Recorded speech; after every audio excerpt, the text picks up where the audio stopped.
Assalamualaikum warahmatullahi wabarakatuh.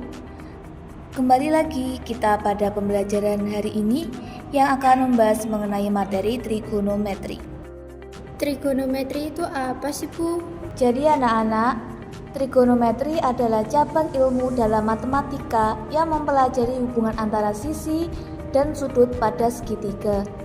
Hubungan itu biasanya dinyatakan sebagai perbandingan sinus, kosinus, dan tangen, atau biasa disebut sebagai sin, cos, tan.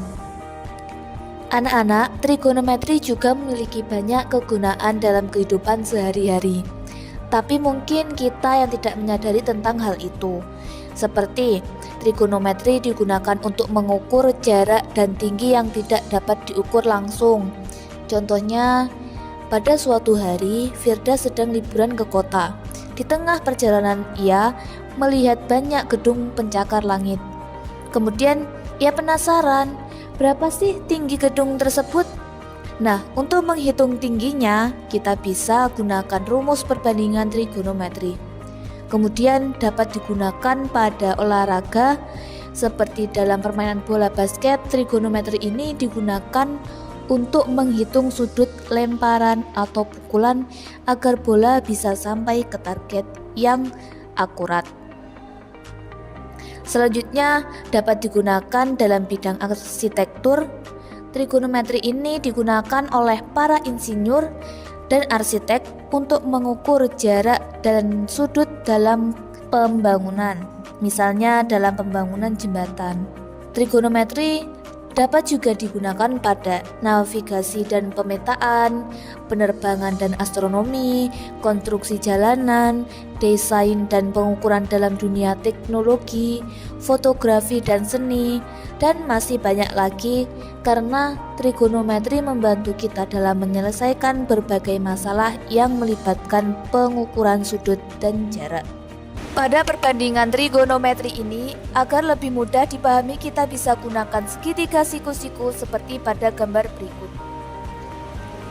Pada gambar segitiga siku-siku ini terdapat sudut alfa, di mana sudut alfa di sini dijadikan patokan untuk menentukan sisi depan, miring, dan juga samping. Sisi yang tepat di depan sudut alfa dinamakan sisi depan. Sisi yang paling panjang dari segitiga siku-siku dinamakan sisi miring, dan sisi yang berada di samping sudut alfa dinamakan sisi samping. Berikut adalah rumus untuk menentukan sin alfa, cos alfa, tan alfa, sekan alfa, kosekan alfa, kotangen alfa. Yang pertama yaitu sin alfa dengan rumus depan per miring. Sedangkan kosekan adalah kebalikan dari sin alfa, sehingga kita dapatkan rumus dari kosekan alfa sama dengan 1 per sin alfa. Dimana untuk sin tadi diketahui bahwasannya rumusnya adalah depan per miring, maka kita peroleh kosekan alfa sama dengan miring per depan. Yang kedua yaitu cos alfa dengan rumus samping per miring. Dan sekan alfa adalah kebalikan dari cos alfa, sehingga kita dapatkan sekan alfa sama dengan 1 per cos alfa. Untuk cos tadi adalah samping per miring, maka kita peroleh sekan alfa sama dengan miring per samping. Dan yang ketiga ada tangen dengan rumus tan alfa sama dengan depan per samping. Sedangkan kotangen alfa adalah kebalikan dari tangen alfa, sehingga kita peroleh kotangen sama dengan 1 per tan alfa. Untuk tan tadi juga sudah diketahui bahwasannya rumusnya adalah depan per samping, maka diperoleh rumus akhir dari kotangen sama dengan samping per depan. Untuk mempermudah pengerjaan soal, kita dapat menggunakan tabel sudut istimewa. Berikut adalah bentuk sudut-sudut istimewa.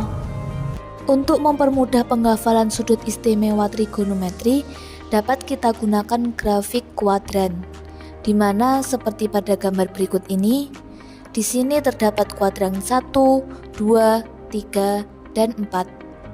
Pada kuadran 1, ada antara 0 derajat sampai 90 derajat yang dimana bernilai positif semua. Kemudian pada kuadran 2 antara 90 derajat sampai 180 derajat dimana hanya sin yang bernilai positif. Kemudian pada kuadran 3 antara 180 derajat sampai 270 derajat dimana hanya tan yang bernilai positif. Kemudian pada kuadran 4 antara 270 derajat sampai 360 derajat yang bernilai positif hanya cos. Dari tabel berikut agar kita lebih memahami mengenai kuadran pada sudut istimewa. Untuk lebih memahaminya, langsung saja ke contoh soal berikut. Contoh soal yang pertama, Adel akan mencari sin alfa dan kosekan alfa dari sebuah pohon. Dengan jarak Adel ke pohon adalah 2 meter dan tinggi pohon tersebut 4 meter. Serta jarak dari Adel ke ujung paling atas adalah 6 meter, maka tentukan sin alfa dan kosekan alfa. Dapat kita ilustrasikan pada gambar berikut, maka kita peroleh bahwa dari rumus sebelumnya sin alfa sama dengan depan per miring. Di sini kita ketahui sisi depan segitiga siku-siku berikut adalah 4 dan sisi miringnya 6, maka tinggal kita masukkan ke rumus sin alfa, yaitu kita peroleh 4/6 yang dapat kita sederhanakan menjadi 2/3. Kemudian kita akan mencari kosekan alfa, di mana kosekan alfa adalah kebalikan dari sin alfa, sehingga kita peroleh kosekan alfa sama dengan 1 sin alfa. Tadi sin alfa sama dengan depan per miring, maka kosekan alfa sama dengan miring per depan. Tinggal kita balik saja, sehingga dari rumus tersebut kita peroleh kosekan alfa sama dengan 3/2. Dari yang awalnya sin alfa 2/3, tinggal kita balik. Kemudian masuk ke contoh soal yang kedua.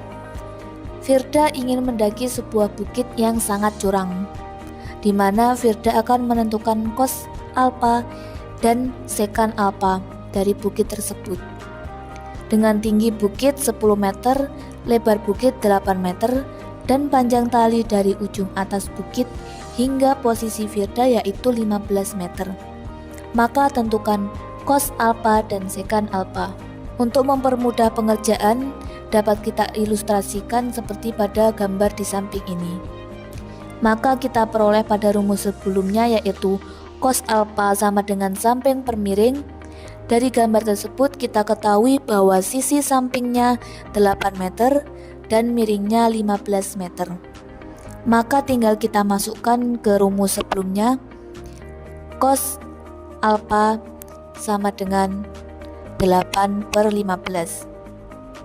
Yang berikutnya Firda akan mencari sekan alfa sama dengan sekan alfa adalah kebalikan dari cos alfa, maka sekan alfa sama dengan 1/cos alfa.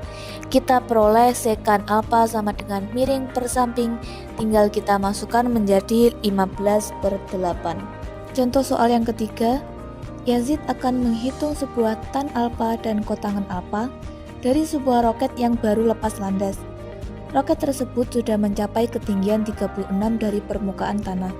Jarak Yazid ke tempat roket lepas landas adalah 25 meter dan jarak Yazid ke roket tersebut 72 meter. Maka tentukan tan alfa dan kotangan alfa. Untuk menghitung kasus tersebut dapat kita ilustrasikan seperti pada gambar segitiga siku-siku berikut ini. Maka kita peroleh sisi depannya 36 meter, sisi sampingnya 25 meter, dan sisi miringnya 72 meter. Tinggal kita masukkan ke rumus yang sudah kita peroleh sebelumnya, bahwa tan alfa sama dengan depan per samping, maka tinggal kita masukkan depannya 36 meter dan sampingnya 25 meter. Kita peroleh tan alfa sama dengan 36/25. Selanjutnya kita mencari kotangan alfa dengan rumus kotangan alfa sama dengan 1/tan alfa, atau kebalikan dari tangen yaitu kotangan alfa sama dengan samping per depan, maka tinggal kita masukkan menjadi 25/36. Kemudian untuk contoh soal nomor 4, terdapat sebuah menara dengan panjang bayangan 12 meter. Jika sudut elevasi matahari pada saat itu 60 derajat, maka tinggi menara adalah. Untuk menyelesaikannya, dapat kita ilustrasikan dengan segitiga siku-siku seperti gambar berikut. Dari gambar tersebut, kita ketahui panjang bayangan menara 12 meter, kita sebut sebagai sisi samping, dan sudut elevasi 60 derajat.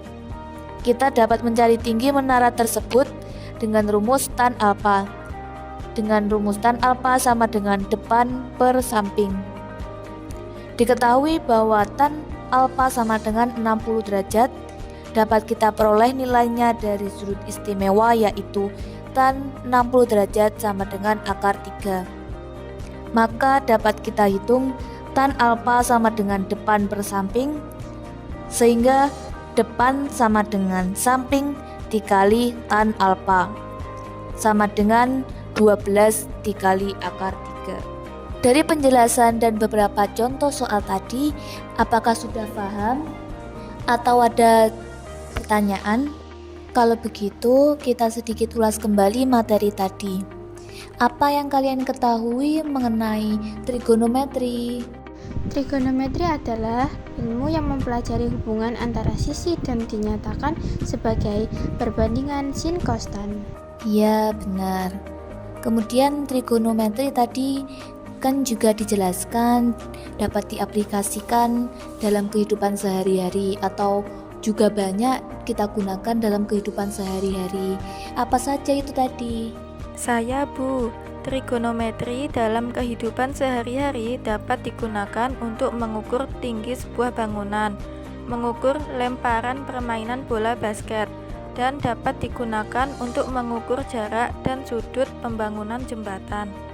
Saya Bu, trigonometri dapat digunakan dalam pengukuran navigasi dan pemetaan. Trigonometri dapat juga digunakan dalam pengukuran penerbangan dan astronomi, maupun pengukuran desain dan pengukuran dalam dunia teknologi, Bu.